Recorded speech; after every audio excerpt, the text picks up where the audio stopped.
Hello दोस्तों, हमारे YouTube channel में आप लोगों को स्वागत है। देखिए, अभी मैं आप लोग को बता रहा हूँ। ये बहुत ही सच्ची घटना है जो कि पटना की है। और पटना में जो घटना है, एक लड़की रहती है जिसका नाम प्रिया रहता है।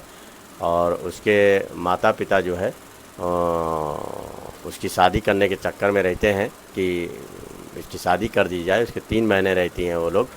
तो उसमें सबसे बड़ी प्रिया रहती है। और उसके पिताजी जो थे ऑटो ड्राइवर थे, ऑटो चलाते थे। और वो सोचते थे कि अब लड़की मेरी पढ़ चुकी है, इंटर पास कर ली है, बीए कर ली है, बीए एलएलबी कर रही है, अब इसको जो है कोई अच्छा सा लड़का देख के इसकी शादी कर दी जाए। उनके दिमाग में ये रहता है कि अब इनको कोई होनहार लड़का जो है देखा जाए और उसकी शादी कर दिया जाए। लेकिन दोस्तों, वो क्या सोचते हैं कि कोई अच्छे घर में करेंगे तो हमारी लड़की सुखी रहेगी। और इसी तरीके से जो है मतलब और भी रिश्ता मिलेगा तो अच्छा ही और संपन्न रिश्ता, हर कोई सोचता है कि अच्छा रिश्ता मिले और संपन्न रिश्ता मिले। जब एक कोई पहला अगर अच्छा जगह निकल गया है तो उसी सहारे और भी बच्चे निकल जाते हैं दोस्तों। तो यही सोच के उसके पापा सोच रहे थे कि मेरी लड़की जो है बीए एलएलबी कर रही है और इसका जो है अब शादी कर देना चाहिए, तो कोई अच्छा घर मिले जिससे शादी की जाए। वो लड़का तलाशते हैं कि कहाँ ऐसा लड़का मिलेगा जो कि अच्छी से शादी हो जाए। वो तलाशते तलाशते उनको एक जगह मिलता है जिनका नाम, लड़के का नाम रहता है गोलू। गोलू जो है बहुत ही होनहार लड़का रहता है, लेकिन वो टीचर रहता है, सरकारी टीचर रहता है। तो उसके पिताजी सोचते हैं कि इस गोलू से अगर शादी कर दिया जाए प्रिया की, तो वो सरकारी टीचर है और धीरे धीरे जो है ये आगे निकल जाएगी। और इसी सहारे और भी घर में हमारा संपन्न हो जाएगा और तीनों बेटियां अपने अपनी जगह सेटल हम कर देंगे। और वो सोच रहे थे लड़की सुखी रहे, अच्छी रहे। हर कोई सोचता है लड़की सुखी रहे, सुखी घर में करना चाहता है। तो वो गोलू जो था, वो गोलू भी अच्छे घर का, संपन्न घर का था वो। लेकिन गोलू कहता था कि मुझे एक गाड़ी कम से कम 30-35 लाख की गाड़ी हो और अच्छा दहेज मिले तभी मैं शादी करूंगा। लेकिन प्रिया बड़ी खूबसूरत लड़की थी, पढ़ने में भी तेज़ थी और सब कुछ अच्छा था। लेकिन सबसे बड़ी कमी उसमें यही थी कि वो गरीब घर की थी। पिताजी उनके ऑटो ड्राइवर थे, किसी तरह खर्चा अपना निकाल लेते थे। और ये सबसे बड़ी बात दोस्तों है कि आदमी गरीब है तो इतने बड़े घर में कहाँ कर पाएगा। लेकिन उसके मन में था कि उसकी एक खेती थी, खेती बाड़ी करते थे और उसमें से जो अन्न निकलता था उसमें अपना गुजर बसर ये लोग करते थे खेती बाड़ी में। लेकिन वो क्या सोचते हैं कि इसको जो है अगर खेती बाड़ी को बेच दिया जाए और बेच के जो पैसा मिले वो इसको जो है शादी में लगा दें और दहेज में लगा दें, दहेज दे देंगे अच्छा खासा। उनके दिमाग में था कि कोई एक 10 लाख की गाड़ी जो है मारुति में कोई निकाल के दे देंगे और बाकी इनको फ्रिज है, टीवी है, कूलर है और जितना हैंड टेन जो लड़की को लगता है दिया जाता है वो सब हम दे देंगे। और बाकी जो है 10 लाख की गाड़ी इनको दे देंगे। ये उनके दिमाग में बैठा हुआ था कि मैं वो खेती बेचूंगा और बेच के और इनको जो है इनकी मांगें पूरी कर दूंगा। वो सबसे बड़ी दोस्तों, वो लड़का जो था सरकारी टीचर था, उसकी भी तनख्वाह अच्छी थी। तो वो सोच रहे थे किसी तरीके से इसकी शादी कर दिया जाए तो अच्छा ही रहेगा। लेकिन प्रिया इसके सख्त खिलाफ थी दोस्तों कि इतना दहेज किसी को दिया जाए, ये कहाँ का वो है, घर बार बेच के थोड़ी किसी को दहेज देके। तो कहती है पिताजी मेरी शादी कहीं और करवा दीजिए, मैं दूसरे लड़के से कर लूँगी, कोई ज़रूरी नहीं कि इसी से शादी किया जाए। आप कोई दूसरा लड़का देखिए, उससे शादी करवा दीजिए, इस करवाने की क्या ज़रूरत है।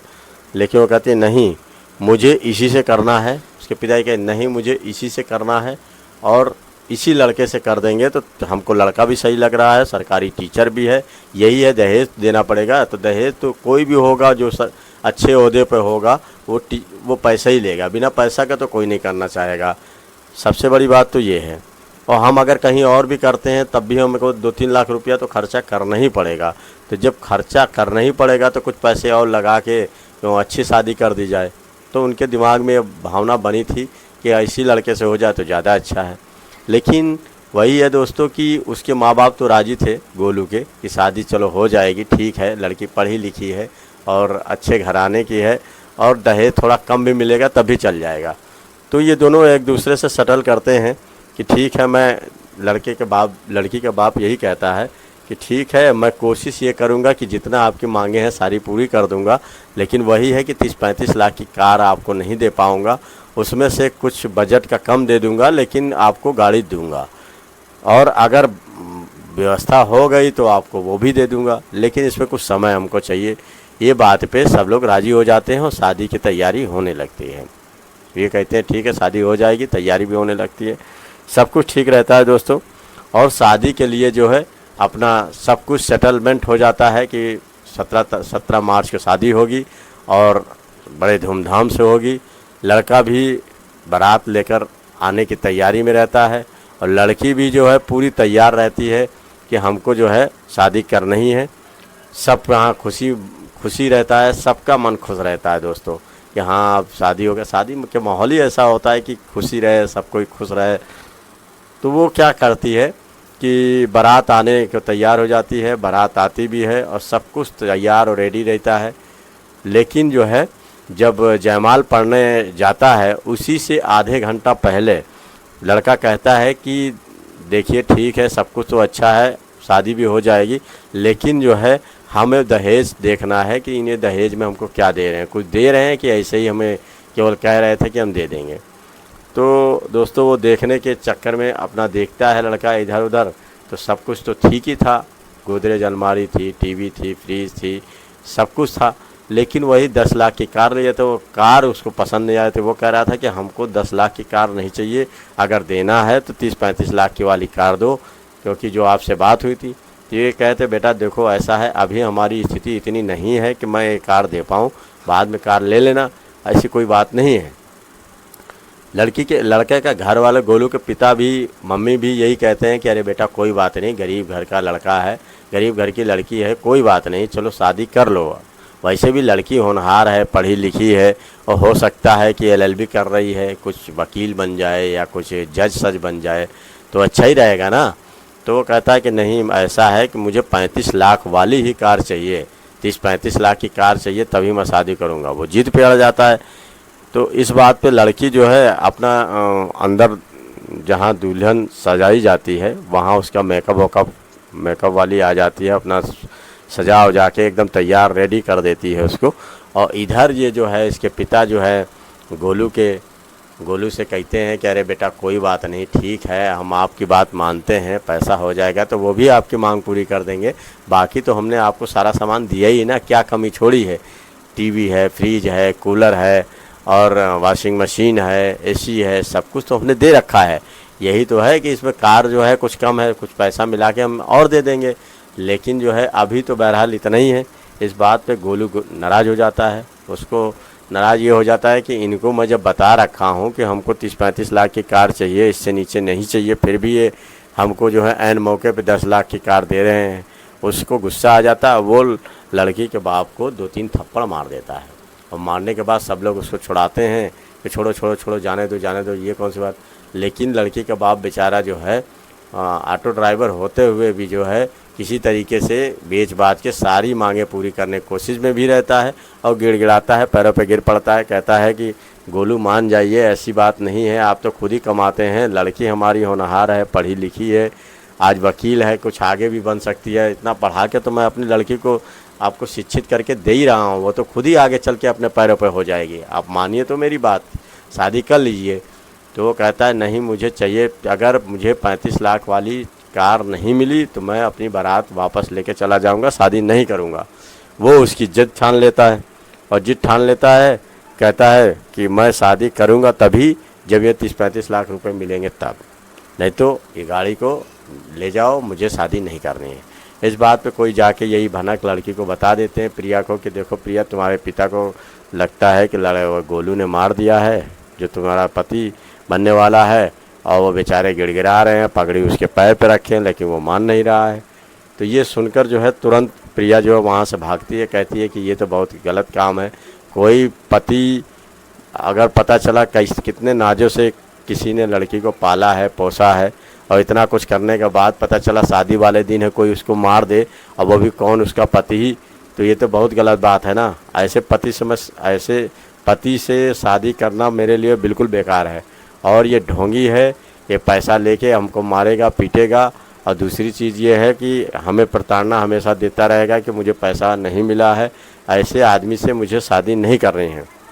वो तुरंत जाती है और गोलू से कहती है कि देखो ऐसा है कि मुझे शादी इस तरीके से अगर करोगे तो मुझे शादी तुमसे नहीं करनी है, तुमको बारात ले जानी है, अपनी वापस ले जाओ, मैं तुमसे शादी नहीं करूँगी। तुमने मेरे पापा को मारा क्यों, मारने की तुमको ज़रूरत क्या पड़ी थी? तो इस पर गोलू कहता है कि तुम्हारे पापा ने जब मुझसे वादा किया था कि मैं 30-35 लाख की कार दूंगा तो 10 लाख की कार पकड़ाने की क्या ज़रूरत है? तो वो कहती है अरे पापा के पास नहीं हो पाया तभी तो दिए हैं, वो भी कह रहे हैं कि बाहर दे देंगे, बाद में दे देंगे। तो कह रहा बाद में कोई देता होता नहीं है, बात यही कि यही नहीं होती है, ख़त्म। तो कहता है ख़त्म कर लो ना, मत करो शादी, जाओ, मुझे नहीं करनी है तुमसे शादी, इस तरीके से शादी नहीं होती है। इसका मतलब ये थोड़ी होता है कि मैं तुमसे शादी करूँगी, मैं शादी करूँगी और तुम्हारे शर्तों पे करूँगी। अरे मान लो अभी तुम ऐसी बात करो, घर ले जाने के बाद कुछ और बात करो, मारो पीटो, ये कोई अच्छी बात है?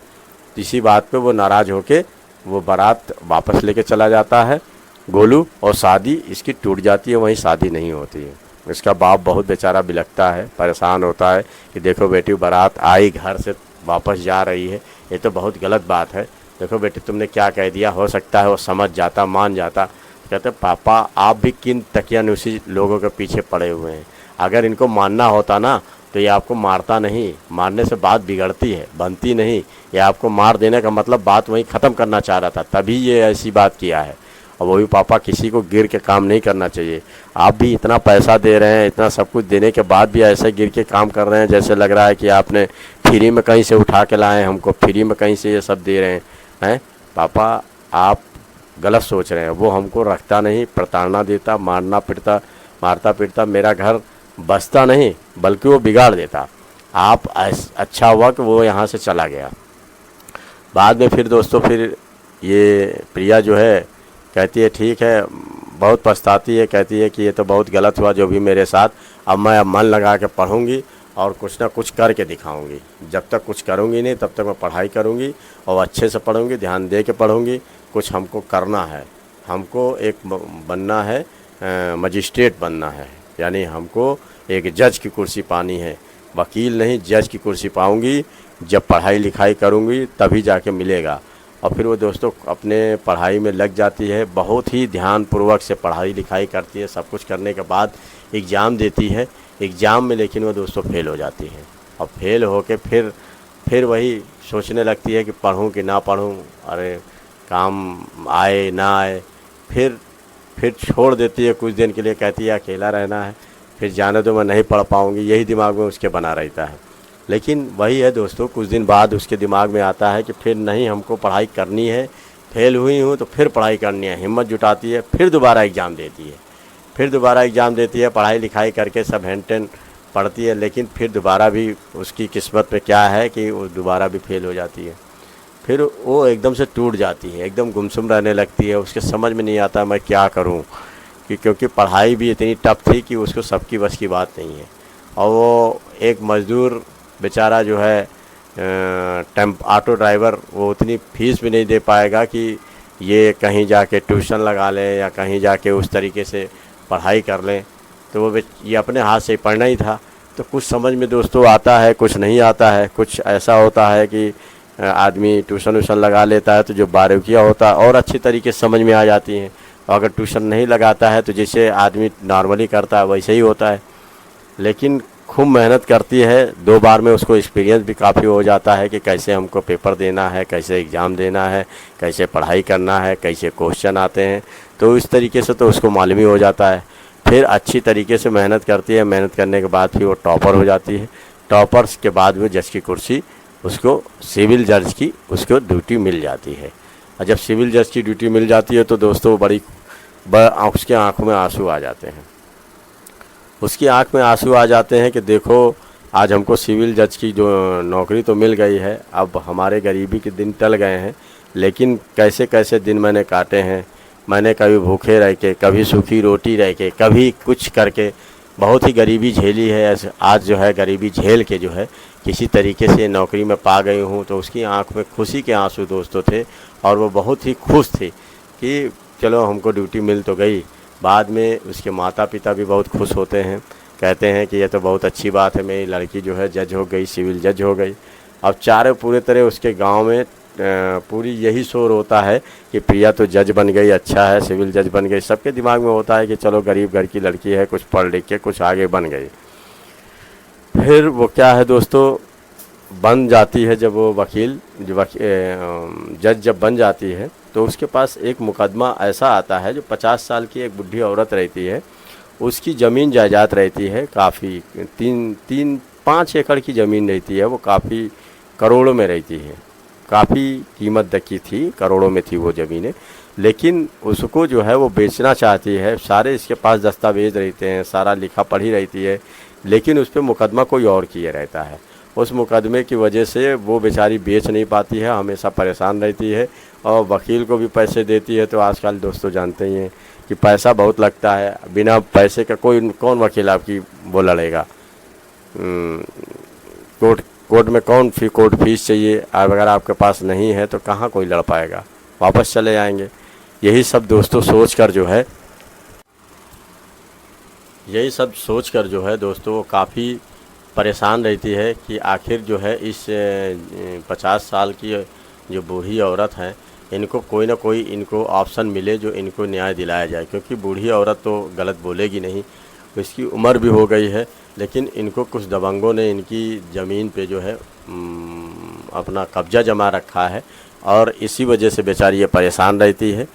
तो वही सोचती है कि किसी तरीके से इसको न्याय मिल जाए तो अच्छा ही है। फिर वो इशारा करती है वकीलों को कि भाई इसकी दलील पेश की जाए और इसको न्याय दिलाया जाए। तो इसका जो विपक्ष है वो कैसा है, किस तरीके का है, मतलब दबंग है कि सीधा है, कि आखिर 20 साल से इसके ऊपर जो कब्जा किया हुआ है किस तरीके का आदमी है। भाई सीधा साधारण आदमी तो होगा नहीं, क्योंकि दबंग है तो भी ये इसका इतने दिन से हड़पे हुए है। तो उसके दिमाग में जब आता है कि उस आदमी को लेके आओ, वकीलों से कहती है उस आदमी को लेके आओ जो इसका जो है दूसरा पक्ष है। जब दूसरा पक्ष दोस्तों आता है तो इसके पैरों तले ज़मीन खिसक जाती है कि अरे ये तो वही गोलू के माता पिता हैं और ये तो वही गोलू है जिससे मेरी शादी होने वाली थी 3-4 साल पहले, और वही लोग इतने दबंग हैं कि बताइए इसकी 3 करोड़ की संपत्ति जब्त किए हुए हैं, तो 3 करोड़ की संपत्ति जब्त किए हुए हैं। उसको सोच के बहुत घृणा आती है कि ये तो बहुत बेकार आदमी है, ये तो अच्छा हुआ इन लोगों से शादी नहीं हुई, ये तो बहुत लालची हैं, कुल मिला के ये बेकार आदमी है, इनसे शादी ब्याह तो छोड़ो, इनसे कोई रिश्ता ही नहीं रखने वाला है। तो अब उसके दिमाग में दोस्तों यही बना रहता है कि ठीक है दलील पेश किया जाए कि आखिर क्या बात है, कैसे इन लोगों की ज़मीनें हड़पी हैं। तो गोलू के पिता कहते हैं कि देख, गोलू के पिता और गोलू भी जान जाता है कि अरे ये तो वही लड़की है जिससे हमारी शादी होने वाली थी और ये तो जज बन गई है, ये तो काफ़ी पैसे वाली हो गई है, इसको लोग जानने लगे हैं। तो वो कहता है काश इसी लड़की से मेरी शादी हो जाती तो अच्छा था, मैंने इसको ठुकरा के बहुत गलत काम किया हूँ और ये तो बहुत ही अच्छे ओहदे पर पहुँच गई है, ये खुद ही इतना पैसा कमाएगी कि इनको कोई इससे कोई क्या लेगा, लोग इसी को पैसे देंगे। वो सोचता है सोचते हैं कि हम लोगों ने बहुत गलत किया जो इससे शादी तोड़ दिया इससे, और ये लड़की बहुत ही अच्छे ओहदे पे हो गई, यही सब सोचने लगते हैं। लेकिन फिर बाद में कहते हैं कि उसके गोलू के पिता कहते हैं कि जज साहिबा ये सब ज़मीनें जो है आज से नहीं, ये 20 साल पहले मेरे दादा परदादा लोग इसको जोते बोते थे और ये औरत जो बोल रही है, झूठ बोल रही है, इसकी नहीं है ज़मीन। तो वो कहती है कि अगर इसकी ज़मीन नहीं है तो ऐसे थोड़ी कोई किसी कह देगा कि मैं तुम्हारी ज़मीन ले लूँगी, मेरी ज़मीन पे कोई दूसरा कब्जा कर रहा है। तो वो सारी दस्तावेज़ देखती है, तो सारे दस्तावेज़ उस औरत के 50 साल की जो बूढ़ी औरत थी उसके होते हैं। वो देख के कहती है कि आप तो इसका मतलब सही बोल रही हैं। तो वही बुढ़िया कहती है कि सबसे बड़ी चीज़ है, अगर मेरा ये नहीं होता तो इस उम्र में मैं इनके ऊपर दावे कर देती, मेरे घर में कोई नहीं है और ये मुझे खाने को लाले हैं और मेरी इतनी ज़मीन है, मैं उसको बेच के कुछ काम करूँगी, अपना गुजर बसर करूँगी, और तो इनको क्यों फ्री में दूँ। तो वो सब एक पैसा नहीं देने के चक्कर में थे, वो सोच रहे थे फ्री में पूरा हड़प लें, और फ्री में करने के चक्कर में वो बात नहीं करते हैं कि और दबंग टाइप के भी थे, पैसे से ख़रीद लेते थे। कोई लेखपाल वेखपाल आता था तो वहाँ तक पहुँचता ही नहीं था। इसी वजह से वो जो है काफ़ी दिनों से ये लोग चला रहे थे। जब कोई जाता था नया इंस्पेक्टर, वो ख़रीद लेते थे वहीं से। ये उनकी चाल थी। लेकिन वो औरत कहती है कि देखो बेटी, हमें न्याय दिला दो, ये मेरा जो है पैसा जो है ये लोग ले लिए हैं, ज़मीन ले लिए हैं, और तो मेरे दादा परदादाओं की ज़मीन है, कम से कम 20-25 साल 30 साल पहले की ये ज़मीनें हैं, और ये लोग लेके हमको नहीं दे रहे हैं। हमारा जो है स्टेटस बहुत ख़राब है, हमारी जो दिनचर्या बहुत ख़राब है, कैसे कैसे मैं गुजर बसर कर रही हूँ, तो मुझे दिला दो तो ज़्यादा अच्छा रहेगा। तो इस पे सोचती है महिला जज कि हाँ, इसको तो न्याय दिलाएंगे ही, ऐसी बात नहीं है। दस्तावेज़ सुनती है पूरी अच्छी तरीके से, तो उनको यही कहती है कि देखो सारे तो तुम्हारे विपक्ष में हैं। गोलू के पिता को यही कहती, देखो तुम्हारे सारे विपक्ष में हैं, और तुम लोगों को अच्छी तरीके से मैं जानती हूँ कितना अच्छे हो और कितना लालची हो और कितना क्या हो। ये औरत तो गलत नहीं बोल रही होगी। तो कह रहे थे कि नहीं, ये औरत गलत बोल रही है। 500 कम से कम नहीं तो 50,000 हम लोगों ने इस ज़मीन में लगाए हैं, और तब जाके हमारी ज़मीन पे जोतते बोते हैं। अगर इनकी ज़मीन थी तो ये पहले ही ले लेती ना, इनको अब दावा करने की क्या ज़रूरत है। इतने साल ज़मीनों पे दावा करने का मतलब है कि इसको मतलब आपको पता ही नहीं था। अगर पता होता तो आप उनसे ज़रूर पूछती। तो वो कहती है कि देखो, जो चीज़ मेरी है, मेरे बाप दादाओं की है, चाहे मैं आज लूँ चाहे 20 साल बाद लूँ, वो उसका हकदार मैं हूँ। तुम लोगों ने इस पे जो है मेरे गलत अंगूठे का निशान ले लिए हैं, और उल्टा पुल्टा जगह जगह उसके निशान का फ़ायदा उठाया है, और तुम लोगों ने मेरे साथ बहुत बड़ी चीटिंग की है। वो यही कह के वो गोलू के पिता कहने लगते हैं कि ठीक है, आप किसी तरह न्याय दिला दीजिए। तो कहती है इसमें न्याय मैं क्या दिलाऊं, तुम तो पहले ही गलत किए हो। ये सब सुन के वो अगले तारीख पे मुअत्तल कर देती हैं कि अगले तारीख की सुनवाई की जाएगी, अगले तारीख की 20 तारीख की सुनवाई की जाएगी, आगे टाइम बढ़ा देती हैं। तो उसके बाद ये सब गोलू और गोलू के पिता भी, इनका दिल मानता नहीं है, और ये एकदम तैयार रहते हैं कि किसी तरीके से हैंडल करके अपनी ज़मीन बचा ली जाए। वो तुरंत भागते हुए उस प्रिया जी के पास सुबह दूसरे दिन ही पहुंच जाते हैं, और कहते हैं प्रिया जी, हम लोगों ने बहुत बड़ी गलती की है, जो आपसे शादी नहीं हुई, और हमने शादी तोड़कर दूसरी शादी की, और आप अच्छा कर रही हैं कि किसी से शादी नहीं किया है, आपकी खुद की ज़िंदगी है, आप ऐसे मत ख़राब करिएगा। ये सोचकर जो है फिर वो गुस्सा हो जाती है। प्रीति जो है बहुत गुस्सा हो जाती, प्रिया बहुत गुस्सा हो जाती है, कहती है ऐसे जाओ मेरे यहाँ से, और धक्के मार के निकाल देती है कि दोबारा मेरे यहाँ मत आना, समझे, और जाके जो कोर्ट का काम है वो कोर्ट को करने दो। मैं ऐसे ही किसी को बयान ऐसे ही नहीं जीता हरा देती हूँ। जो पॉइंट होते हैं उसको मैं समझती हूँ, देखती हूँ, जो हमें सही लगता है वही बोलती हूँ। ऐसा करिए, आप लोग अपने घर जाइए। ये बात सुन के उसके भाई, उसके बाप और खुद लड़का, ये तीनों जो है वहाँ से जलील होकर चले आते हैं। जब अगली तारीख में ये पहुँचते हैं, अगली तारीख में दोस्तों जब पहुँचते हैं, तो वकील को जो ऐसा लगता है कि सारी दस्तावेज़ तैयार करे रखा रहता है, और वही तुरंत बोलता है कि ये बुढ़िया जज साहिबा, ये बुढ़िया की ज़मीन है, और देखिए ये सारे इसके दस्तावेज़ हैं, सब बुढ़िया के पास है। बस यही है कि बुढ़िया का अपना कब्ज़ा नहीं है, बस इसी वजह से इस पर कब्ज़ा नहीं कर पा रही है। उसको शुरू से कोई अमीर लड़का ले रखा है, और दबंग की वजह से इनको जो है ये पैसा नहीं मिल पा रहा है। दोस्तों ये सुनकर उसे बहुत ही अचंभव होता है कि बुढ़िया को लगता है कि मेरे तरफ से ये शायद जज साहिबा मेरे तरफ से बोले, लेकिन वो क्या है कि कोई किसी की तरफ दोस्तों नहीं बोलता है। जो चीज़ सच्चाई होती है, जो पॉइंट होते हैं वकीलों में, जो बहस होती है, जो सही होता है वही जज को बोलना होता है। ऐसा नहीं कि जो आदमी जज बोल दे वही चीज़ सही है। तो इस वजह से जजों की वैल्यू तो होती है, लेकिन उसमें पूछा जाता है सवाल जवाब, जब अच्छा लगता है तभी, जब सही लगता है तभी किसी को बोला जाता है।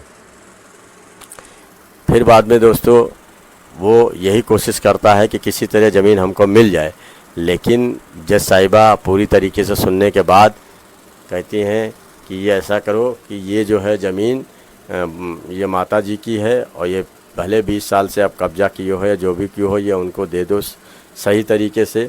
पुलिस कार्रवाई ना करे तो अच्छी बात है, नहीं तो कार्रवाई करेगी तुम भी सख्ते में आ जाओगे और तुम्हारा भी जो बना हुआ है वो भी सब बेकार हो जाएगा। ये दोस्तों सुनकर बहुत काफ़ी चिंतित हो जाते हैं कि अब तो लगता है हम लोग केस हार ही जाएंगे। गोलू सोचता हम लोग केस हार ही जाएंगे, लेकिन जो है वही काम करती है, सबकी सुनवाई करती है आरती, और वही कहती है कि इनको जो है कहती है कि इनकी ज़मीन वापस कर दो बुढ़िया की, और नहीं तो 3 साल की सज़ा हो जाएगी और तुम लोग बेकार हो जाओगे।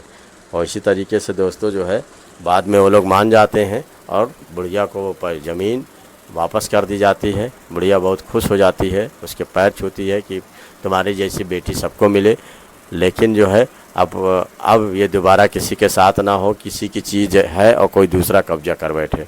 यही कहानी का सबसे बेस था दोस्तों कि कहानी में सबसे बड़ा ट्विस्ट ये था कि किसी को छोटा बड़ा नहीं समझना चाहिए, लड़का हो लड़की, अब जब पढ़ाई ज़रूर करावें और पढ़ लिख के जब अच्छा बन जाएगा, अच्छे ओहदे पर हो जाएगा तो खुद ही कोई ना कोई शादी करने के लिए तैयार हो जाएगा। ऐसा थोड़ी है कि मतलब अपने पैर पर नहीं खड़ी हो पाएगी। तो पैसा पा रहे हैं, कोई काम कर रहे हैं, वो बहुत अच्छा है, बहुत ही। यही दोस्तों आपको बताना चाह रहा था। यूट्यूब में हमारे बने रहिएगा और इसी तरीके से अच्छा जो है आपको लाएंगे, और शेयर कमेंट जरूर करिएगा और अच्छे वीडियो बनाने की कोशिश करेंगे कि आप लोग को सुनाता चलो। कमेंट जरूर करिएगा कि आखिर वो जो महिला जो जज थी प्रिया, उसने अपने जो होने वाले पति और होने वाले ससुर के साथ जो भी किया, अच्छा किया गलत किया, ये ज़रूर शेयर और कमेंट करिएगा। क्योंकि जो है सबसे मेन तो बात यही थी कि प्रिया जो है आगे उन लोगों के साथ कोई शक कार्रवाई क्यों नहीं की, यही सब इसमें सस्पेंस था। जो कि दूसरी जगह भी जो आपको बताऊंगा, दूसरा यूट्यूब बनाऊंगा तो आपको इसके बारे में खुलासा करूंगा। और बाकी हमारे लाइक शेयर ज़रूर करिएगा दोस्तों। नमस्कार, धन्यवाद।